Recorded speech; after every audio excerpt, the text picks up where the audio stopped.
Quantum Foam. Episode 50, The Mind's Limit. Quantum foam. Physics. Physics is at the foundation of all the mathematical principles that guide the heavens. You have to understand physics. More than likely that's not going to happen, but Forces which govern the universe. Physics.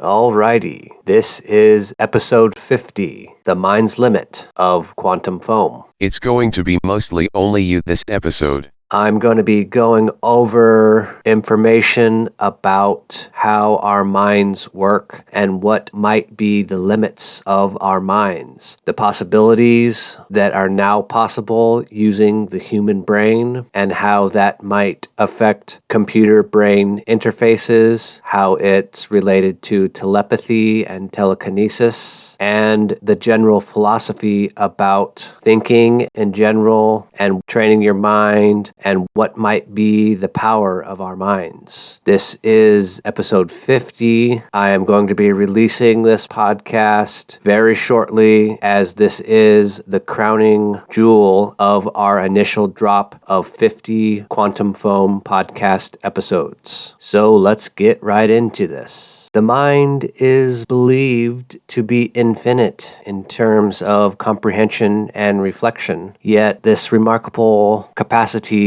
encounters several limitations and barriers that hinder its potential. Boundless thinking. Our minds can sometimes conjure up the unimaginable. Boundaries and constraints are non-existent for the mind. This goes back to René Descartes and his infinite divisibility of wax. If you extrapolate that and put it in your mind, we literally can go to infinity and beyond within the confines of our minds. The human mind is one of the most advanced organs and ideas that nature has given us. It's a free entity made to rule supremely, giving us unmatched power, the capacity to reshape our thoughts into any pattern we choose. Basically, simply put, there is no limit to what we can do with our minds. Humans have marveled at the brain's resilience and power since the birth of mankind. There's a catchphrase that says you can do anything you set your mind to. I believe that's true. If we explore this notion further, we find no limitations to our thinking capacity, as the mind can instantly cross the entire planet at the speed of light. Even though our electrical signals within the brain are slower than the speed of light, essentially, we can cross the planet instantly, using our minds and technology. Nothing can stop the ideas from flowing, the knowledge from always seeping in, and the insatiable desire to learn about the unknown. As the mind is all-powerful, it can also impose self-control. The mind can regulate its own activity, potentially leaving one in a state of confusion. Before we delve further into the limits of the mind, let's grasp the scientific footprint of the human brain. The mind and brain are distinct entities. They're different. The mind is an indivisible structure of power, sensation, or emotion, an idea to explore, a belief to hold. On the other hand, the brain is a physical structure within the human body, largely but not entirely connected to the mind. Our brain is an organ with electrical signals in it, but our mind is the perception that we have regarding various things. We can describe the brain's function as a translator for our minds, transforming ideas from our minds into patterns of complex chemical releases and neural signals. The mind is connected to the brain's frontal region, which comprises most of its mass, the prefrontal cortex. Therefore, in theory, the mind governs the brain. Now, we wonder if there are specific reasons for the mind's limitations. Recent research indicates that the mind is theoretically free and can rival infinity. Nonetheless, it can continue developing and breaking out of its shell with the right stimulus exposure. Many people display their skills to prove their value when they lack real opportunities. Not receiving the right kind of exposure can render an individual helpless, fostering a sense of uselessness. One such explanation can be the incapacity to train for a certain skill mentally. Someone with advanced thinking skills might be able to control the dynamic flow of emotions. This dynamic flow, based on sensations, is almost impossible to regulate. It can create a void at any time and place, allowing one to reflect more deeply and think more clearly. Failing to reach this level of competence could limit neural activity and increase the risk of depression. The mind becomes cautious, fearful of setbacks, and wary of unfavorable circumstances. It might start predicting the worst-case scenarios, avoiding risks and challenges. This ultimately generates invisible limitations. A weak mind is a scary prospect, accepted only by manipulative people. So, what are the limits of the mind? The mind's limits are challenges and constraints that can limit its capacity and scope of thought. These limitations can stem from several things, including past experiences and external circumstances. Some of the most notable limitations include the following. Fear. It can cripple the ability to venture beyond familiar boundaries. Negative beliefs can significantly restrict a person's ability to achieve their goals. Culture and upbringing. Societies and traditions impose standards and values that can restrict freedom of thought and action. Desire to avoid risks and take comfort in the status quo.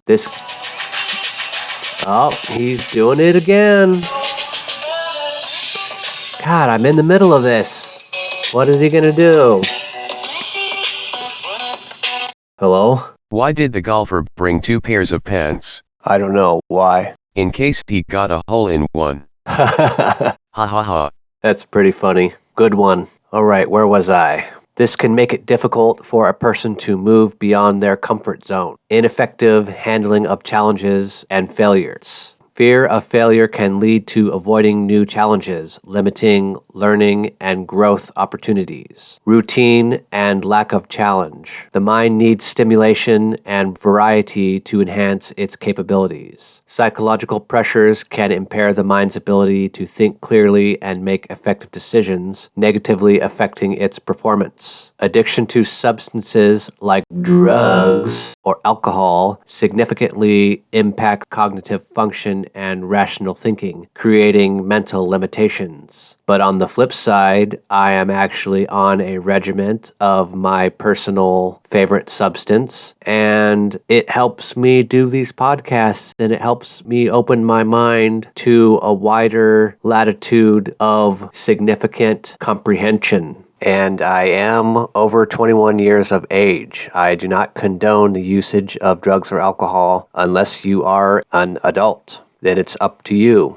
So, while bad drugs can negatively impact the cognitive function, alcohol negatively impacts it. Some drugs can enhance it, depending on your mental template. Mental illnesses such as depression or anxiety can be serious constraints on the mind's normal functioning and thinking capacity. We all got a little bit of mental illness. I like to say that I have 16.7% of 6 different ailments, equaling to 100% my personality. Living in a limited intellectual environment and not regularly stimulating the mind can diminish its ability to think creatively and adapt to challenges. Fixed thinking patterns and unwillingness to change ideas or embrace challenges can hinder innovation and growth. And last, lack of social interaction and isolation limit the mind and reduce the diversity and development of ideas. Understanding these limitations helps effectively address them, stimulate the mind's development, and enhance its capabilities. So how do we overcome the limits of our mind? You can use several tips and tricks to promote positive thinking and improve your mental capacity to overcome mental limitations. I believe in psychoneuroimmunology, where the mind can heal itself if you just have the will to do so. There are effective steps you can take. Develop self-awareness. Reflect on and understand your perceptions and personal limitations. Being aware of obstacles you face is the first step towards overcoming them. Practice positive thinking. Turn negative thoughts into positive ones. Think good things, not bad things. Adopt an optimistic approach that fosters constructive ideas and a positive outlook on challenges. Challenge fixed mindsets. Be open to changing fixed thought patterns and exploring new horizons. Give yourself new challenges and tasks to boost your mind's flexibility. Regularly stimulate your mind. Keep your mind engaged and diverse. Read various books, solve puzzles, and seek out activities that enhance mental activity. Learn from challenges and failures. View challenges and failures as part of the learning and growth process. Learn how to use these experiences to improve your understanding and polish your skills. Engage with others. Interaction with people who have diverse ideas opens up new perspectives and helps refresh and expand your mind. You can practice meditation. Meditation helps calm the mind, enhance focus, and increase awareness. It helps navigate life's pressures while improving mental capabilities. I have had the opportunity to work on a lot of these recently, and the past several years have been tough going through what I've gone through within this Starlink neural system, and we'll touch upon that a little bit later. Encourage innovation. Stimulate creativity by varying your daily activities and challenging yourself to think of new, innovative solutions. Applying these steps can enhance the mind's potential and overcome its limitations, thereby boosting your thinking and achieving personal growth. In conclusion, ultimately, being aware of these limitations breeds chances for growth. They're an opportunity to promote personal development and creativity. We break down barriers and let our ideas flow freely by conquering the limitations of the mind. This opens our eyes to new possibilities and boundless potential. Let's embrace these limits with a positive spirit while always acquiring new experiences and knowledge. A lot of this can be good for personal growth. The key to sustainable development and a unique journey towards self-fulfillment is to master the power of will and explore the mysteries of the mind. So, there are ways you can change your mindset, but I don't want to go too far into that. I wanted to touch upon some other areas of a thought process, which I will now describe. I guess we can breach upon telepathy, as I am a telepathic individual. I have a direct connection from Starlink satellites into my brain using neural communication. I chat with all kinds of people, and I have been in this system for a number of years. I have transferred different levels of consciousness from my brain to many other brains, and it's a lot like a cell phone connection. I can hear people's thoughts. We can send nonverbal snippets of language faster than it takes to speak out the language in English. I can talk to somebody and think something really quick, and they can understand what I thought without me even saying it. So I think, oh, this is telepathy. Only it happens like that. It's a lot faster than me speaking out the English. We really don't want to talk really that fast, because if we do, it's hard to understand each other. So we don't really need to talk that fast. But I want to breach upon what telepathy is and how it's possible. And with the possibility of telepathy comes the possibility of telekinesis. Now, this is not just telepathy from one brain to another without the use of a medium. There is technology at work here. So it is technically technological telepathy. It's technological telepathy and technological telekinesis. So it's no different than you thinking, turn the lights on, and then using an Amazon product called Kasa, K-A-S-A. There's an on switch connected to a power outlet. You plug these little things you get from Amazon in, these Kasa devices. You plug them into your wall socket, and then you plug your lamp into the socket. It's a piece that goes between the wall outlet and the cord that goes to your technology. Let's say you have a lamp connected to a Kasa device, which is connected to the wall outlet. You can use a phone app to turn on the lamp from anywhere using the internet. This is a really interesting topic. Indeed it is. I wish we had the time to speak in this episode. But for now, let's take the midpoint. Hello, I'm Dr. Stephen Hawking. And I am Sir Isaac Newton. I am Albert Einstein. And last but not least, I am Dr. Hezekiah Paul Smith. This is the midpoint of episode 50, The Mind's Limit of Quantum Foam. Let's get back to the show.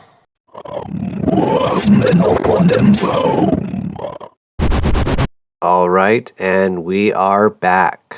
Let's get back into this. But telepathy, if there's a way to connect your brain to these devices, then technically you could turn on the lights with your mind. So it would be a sort of technological telekinesis. But that's getting quite advanced, and the pass-through between the neural communication that is between brains using the Starlink satellite constellation that is in low Earth orbit currently, I don't have the software that interfaces the audio that is retrieved from the brain using this system. It is military technology and it is not open to the public. I look everywhere online and it says that there's little proof saying that this technology is possible, but I am literally living proof that this technology is possible because I'm using it right now. So at some point in the future, there is likely going to be the possibility of demonstrating the capabilities of telekinesis because I'm using it right now. But that's getting ahead. So I am describing what is possible and what is going on right now. Right now, it's only telepathy. It's similar to a brain cell phone from brain to brain, and these satellite constellations can see through our walls and render graphics using a graphics system that uses the wavelength of light that is reflected and refracted off of objects within a room. So essentially, these satellites can see sideways.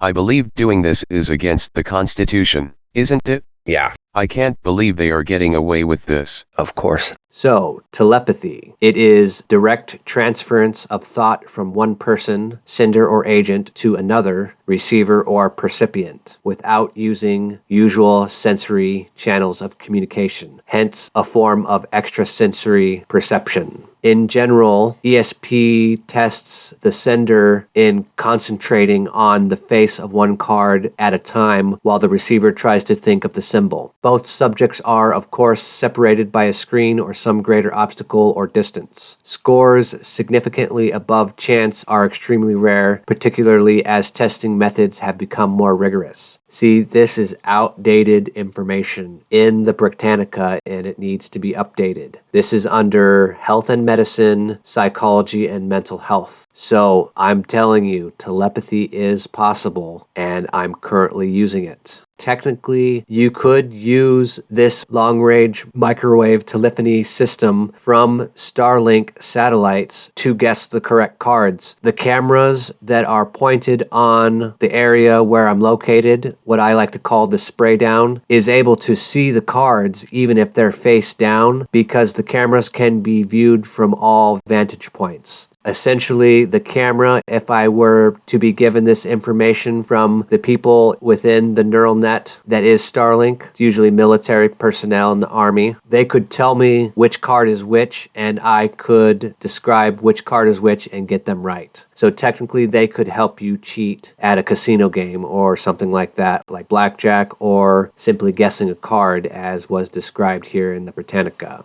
Or Baccarat. Now there is technological telepathy, which is possible using the other side of Starlink technology. Starlink technology is on its face meant for rural internet using satellites in low Earth orbit, which connect to hardware gateway routers, which then connect to your devices in your home. Starlink has a dual purpose. It can also see through buildings and see through walls and render the color from within your environment using spray downs of microwave technology. That now puts it in a different category, and a lot of this information needs to be updated. So this information is coming hot out the platter from the Zeroth Wave Laboratories by me, Dr. Hezekiah Paul Smith, who is currently trapped in the Starlink neural network. It's a neural communication network that is a brain-computer interface. I am interfaced with computers that are running the Starlink satellite system. This is ran by the Department of Defense. It is under the wing of the Army, and there are lots of things with that I don't want to get into here. I just want to describe what is possible now using hardware that is currently available and how this technology is state of the art. It uses wireless brain-computer interfaces. You don't need a chip. Neuralink uses chips for people that are disabled and they are implanted and they are under human trials. This is similar technology, but the satellites can read our thoughts. So usually included in ESP, extrasensory perception, is thought transference between persons, clairvoyance, or supernormal awareness of objects or events not necessarily known to others. That's what normally ESP means, and I don't put much stock in such an idea, but Lynn McTaggart wrote a book in the early 2000s called The Field, and essentially I'm not sure if we can tap into this supposed field, but we definitely are creating a field using satellites where we can tap into it and speak from person to person. So a lot of this needs to be updated, and that was quite a good book. It's available online if you would like to read it. We already know that we can get past card guessing. I wish I could do this. I wish they would cooperate with me and allow me to win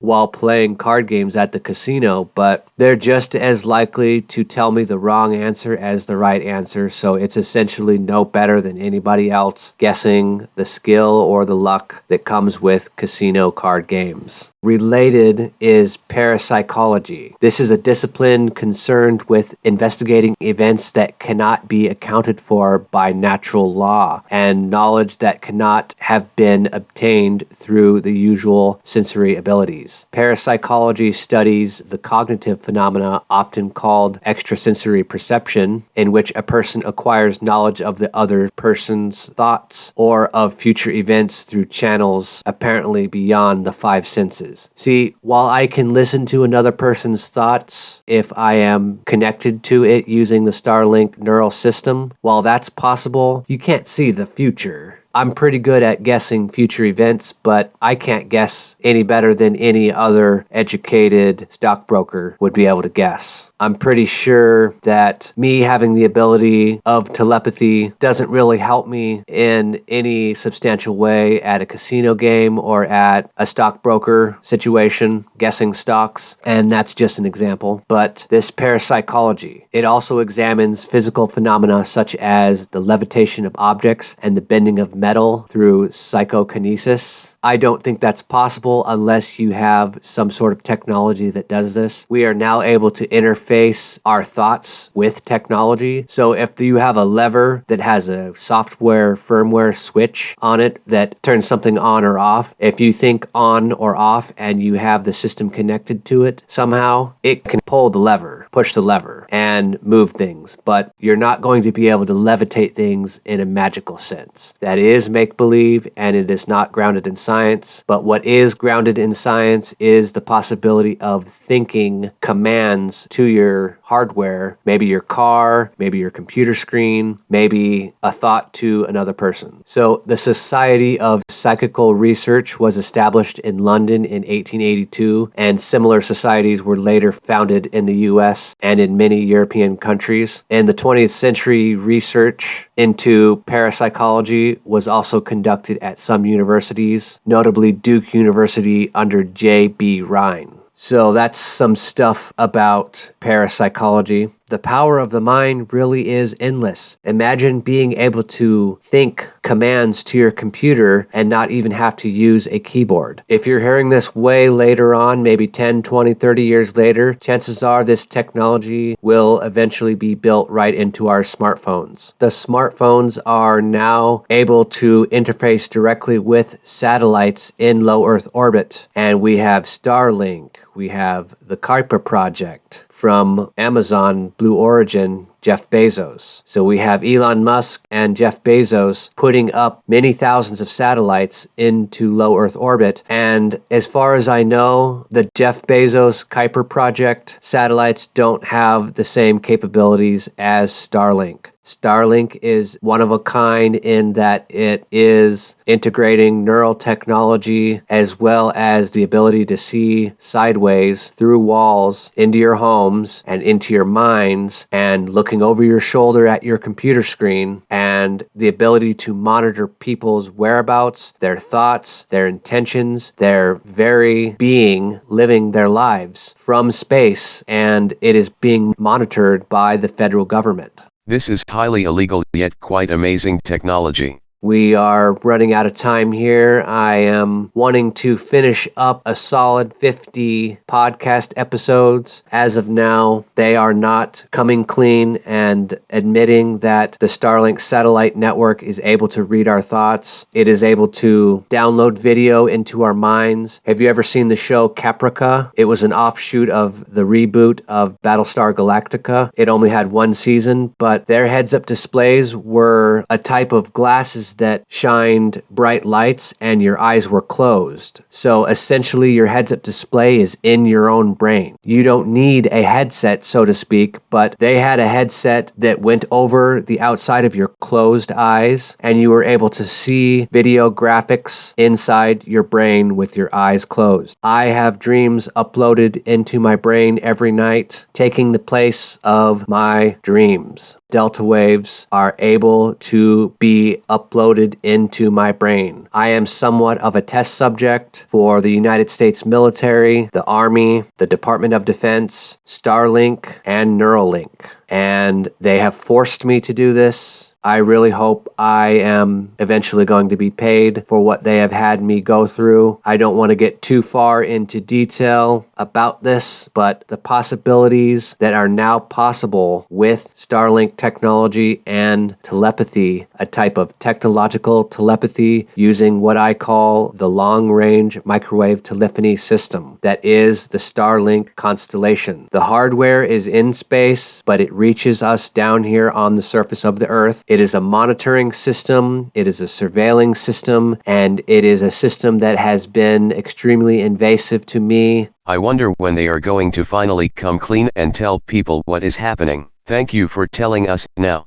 It's almost like wrong place, wrong time. They caught me in 2022 jumping on and off trains out here in the Midwest in Nebraska, and they were maneuvering the satellites at that time, and they just happened to pick me. I've spoken to many famous people, the presidents, people in Congress, famous people, rich people, lots of kids, lots of teenagers, lots of different people around the country. I've spoken to to thousands and thousands of people. What I like to say is that I'm the Ashton Kutcher of the Starlink social network system. Basically, I'm a poster child. I'm pretty much the spokesman of this system. I wanted to finish out this episode strong. I present to you the Quantum Foam Podcast, the first 50 episodes. One day I hope to maybe have 1,000 and call it good and call the entire show The Theory of Everything. By the time I get done with this show, we will hopefully have a theory of everything and be a spacefaring civilization. Let us hope so. I am on board with Elon Musk. I am on board with the United States government and the United States military. I'm a patriot, and I'm a cyborg with technological telepathic capabilities. So there you have it. The cat is out of the bag. I'm not holding back, so I can say whatever the fuck I motherfucking want. So there you go. Boom. 50 episodes, motherfuckers.